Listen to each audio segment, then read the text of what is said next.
Overnight, at least 23 people have died, dozens more have been injured because of an elevated section of the Mexico City subway that has collapsed and a train plummeted to the street below.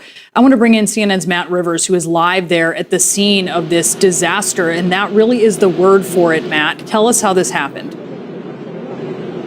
Yeah, it happened around 10:30 p.m. last night, Brianna, local time here in Mexico City, and it really came as a shock, obviously. I want to show you what the scene looks like now. You can see that there are people. It's hard to really tell, Brianna, but that is the underside of one of the cars of the train that fell to the ground after that overpass collapsed. Initially, hundreds of first responders came here to try and get to the people who were inside that train.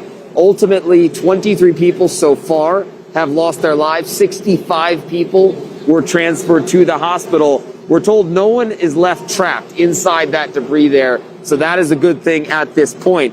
But of course, the questions now will go to, while the focus remains on the people as they recover, the people that have lost their lives, in the next days, weeks, Brianna, the question will be, how did this spectacular failure of infrastructure here actually happen? I mean, we can show you the CCTV video of this overpass collapsing. It is striking to see how quickly it just utterly collapses to the ground. And there are people here in Mexico City, who are saying, how did this happen? And if it can happen here on this part of the subway line, why wouldn't it happen somewhere else in the city? This is a city that relies heavily on the subway system. Many of it having tracks like the ones behind me, using this overpass system. So there's some fear here in the city, Brianna, about if this could happen here, could it happen somewhere else?